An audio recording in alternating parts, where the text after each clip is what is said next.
आज मैं आपके साथ होटल्स के बुफे में जो कॉम्प्लीमेंट्री ब्रेकफास्ट में मिक्स वेज सेवई उपमा सर्व किया जाता है उसकी सीक्रेट रेसिपी शेयर करने वाली हूँ। बिल्कुल सेम होटल्स वाला टेस्ट घर बैठे आएगा। और सबसे बड़ी बात कि इसे बनाने का आज आपको खास तरीका बताती हूँ। एकदम खिली खिली सेवई बनेगी, एकदम कम तेल में और बहुत ही टेस्टी। तो चलिए बनाते हैं होटल्स वाली सेवई उपमा की सीक्रेट रेसिपी मेरे तरीके से। सबसे पहले गैस पे हम लोहे की कढ़ाई रखेंगे। उसमें 2 कप मैंने भर के सेवई ले ली है। सेवई मैंने नॉन रोस्टेड वाली ली है। जो नॉर्मल मार्केट में बॉम्बिनो सेवई मिलती है उसमें 2 वर्जन्स आते हैं, एक प्लेन वाली आती है और एक रोस्टेड ब्राउन वाली आती है। तो मैंने प्लेन वाली ली है, आपको भी यही वाली लेनी है। इसमें हम 1 बड़ा चम्मच घी का डाल देंगे और घी डालने के बाद गैस का फ्लेम जला के आपको सेवई को रोस्ट करना है। सेवई को रोस्ट करने वाला जो स्टेप होता है ये सबसे इम्पॉर्टेंट होता है। यहाँ पे गैस का फ्लेम हमने हाई पे रखा है और कंटिन्यूसली देखिए पलटे से चलाते हुए, सेंटर में से पलटे को चलाते हुए आपको सेवई को सेकना है। सेवई इतनी इवन सेकनी है कि वो बीच में से जले ना। और देखिए कितनी इवन सिकाई हुई है। सेवई को सेकते सेकते करीब 5 से 6 मिनट हो चुके हैं और इनको जब आप इस तरह से रोस्ट कर लेते हैं तो ये एकदम खिली खिली बनती है। तो हमने सेवई को बहुत ही परफेक्टली रोस्ट कर लिया है। अगर आप इसे स्टोर करना चाहते हैं तो बिना घी के सेम प्रोसेस से आप इसे रोस्ट करके भी डब्बे में एयरटाइट करके रख सकते हैं। अब बिल्कुल जैसे चावल उबालते हैं उस तरह से हमने इसमें 2 कप पानी डाल दिया है। 2 कप ही मैंने सेवई ली है, 2 कप मैंने पानी डाल दिया है। पानी में एक बार सेवई को अलट पलट कर लेंगे, हिला लेंगे जिससे कि गटले ना पड़े। अब इसमें नमक डाल देंगे करीब आधी चम्मच, थोड़ा सा नमक हम बाद में डालेंगे। और 1 चम्मच मैंने इसमें लेमन जूस डाल दिया है अच्छे फ्लेवर के लिए। बस अब हल्का सा अलट पलट करेंगे। काफ़ी हद तक सेवई फूलना शुरू हो चुकी है। करीब 3 से 4 मिनट के बाद मैंने इसे ढक दिया है। अब टोटल में आपको 7 मिनट एकदम मीडियम आंच पे इसको ढक के छोड़ देना है। देखिए सारा पानी सेवई ने एब्जॉर्ब कर लिया है और बहुत ही खिली खिली, एक्सट्रीमली खिली खिली सेवई बनती है।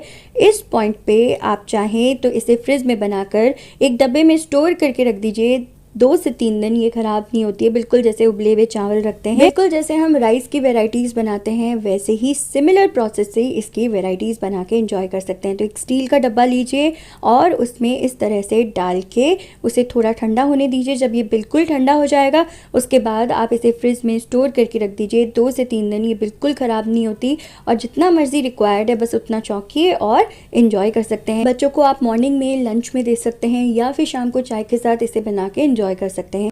तो चलिए जैसे होटल्स के बुफे में ब्रेकफास्ट में इसे सर्व किया जाता है उस तरह से इसे बनाना शुरू करते हैं। उसके लिए मैंने एक लोहे की कढ़ाई में किनार किनार से मैंने ऑयल को डाल दिया जिससे कि सेवई हमारी चिपके ना।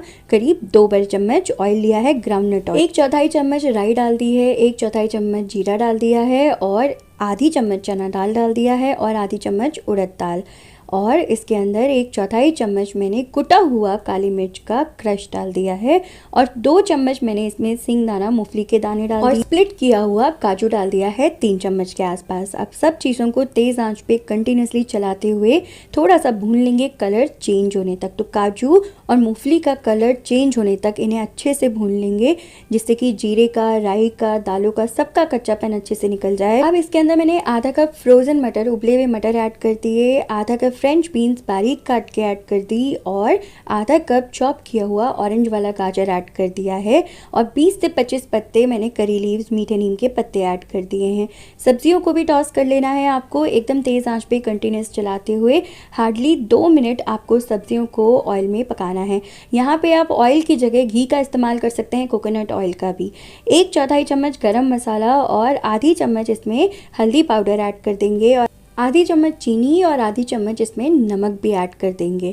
अब इन सब चीज़ों को अच्छे से टॉस कर लेंगे सब्जियों के साथ तेज़ आंच पे चलाते हुए जिससे कि सब्जियों में अच्छे से मसालों का फ्लेवर आ जाए। सब्जियों को ना बहुत ज़्यादा आपको पकाना नहीं है, बिल्कुल गलाना नहीं है, हल्का सा क्रंच बाइट सब्जियों में रहना चाहिए। अब इसके अंदर थोड़ा सा नींबू का रस आधी चम्मच के आसपास ऐड कर देंगे और साथ ही में इसके अंदर धनिया बारीक काट के ऐड कर दिया है। बस ये देखिए हमारा मसाला बिल्कुल बन के रेडी हो चुका है। बस इसके अंदर अब उबले हुए जवे ऐड कर देंगे। तो ये जवे जो हैं आप इसमें सारे थोड़े थोड़े करके ऐड करते जाइए। पहले थोड़े से ऐड करेंगे फिर सब्जियों के साथ मिक्स करेंगे, एक साथ नहीं डालेंगे, उससे सब्जियों में अच्छे से वो मिक्स नहीं हो पाते। और एक चीज़ आपने नोट की होगी कि जवे बहुत ही खिले खिले बने हैं। तो जिस प्रोसेस से हमने जवों को बनाया है, हमेशा उस प्रोसेस से जवे एकदम खिले खिले बनते हैं। अब आप चाहें तो आप इनको प्लेन विदाउट वेजिटेबल बना सकते हैं। आप चाहें तो लेमन राइस की तरह, कर्ड राइस की तरह बना सकते हैं। कोई सा भी आप मनचाहा फ्लेवर दे सकते हैं। तवा पुलाव की तरह बना सकते हैं। ये जो तरीका मैं आपको बता रही हूँ, ये होटल्स में जब आप बुफे ब्रेकफास्ट लेते हैं तो वहाँ पे सेवई इसी तरीके से बना के सर्व की जाती है। बहुत ही टेस्ट इसका अच्छा आता है। आप घर में बना के देखिए। इसे आप कोकोनट चटनी और अनियन टमाटो चटनी के साथ सर्व कर सकते हैं, या नॉर्मल आप इसे कर्ड के साथ इंजॉय कर सकते हैं, या सांभर के साथ भी, या नॉर्मली आप इसे ऐसे ही डायरेक्ट इंजॉय कर सकते हैं। बहुत ही एक्सट्रीमली टेस्टी बनती है। सेवई को करीब 2 से 3 मिनट कंटिन्यूसली तेज आंच पे चलाने के बाद मैंने इस पे बारीक कटा हुआ धनिया डाल दिया है। आप चाहें तो बारीक कटा हुआ पुदीना भी ऐड कर सकते हैं, या फिर जो कच्चा नारियल होता है उसे कद्दूकस करके ऐड कर सकते हैं। और ये देखिए एकदम परफेक्ट जवे बनके रेडी हैं, जैसे होटल्स में सर्व किए जाते हैं। और ये हमेशा ऐसे ही खिले खिले रहते हैं। आप चाहें तो इसे बना के फ्रिज में रख सकते हैं। बनाने के बाद भी ये 2 दिन तक फ्रेश रहते हैं। तो देखिए कितने खिले खिले और बहुत ही टेस्टी जवे बने हैं। बच्चों को बहुत पसंद आने वाले हैं। इनफैक्ट ये कंप्लीट मील है अपने आप में। और अगर कुछ हेल्दी खाने का मन हो तो मैगी की जगह आप इसे बना के एंजॉय कर सकते हैं। बहुत ही हेल्दी वर्जन है मैगी का, जो कि सूजी से बनते हैं और बहुत टेस्टी लगते हैं। घर में इसी तरीके से बना कर देखिए, आपको बहुत ज़्यादा तारीफ़ें मिलने वाली हैं। लोग आपसे इसे बनाने की रेसिपी ज़रूर पूछेंगे, गारंटेड, कि ये इतने खिले खिले कैसे बनते हैं। रेसिपी अगर अच्छी लगी हो तो मेरे मोटिवेशन के लिए, मेरे चैनल के सपोर्ट के लिए वीडियो को लाइक कीजिए, ज़्यादा से ज़्यादा शेयर कीजिए और चैनल को सब्सक्राइब कर लीजिए नोटिफिकेशन बेल आइकन के साथ।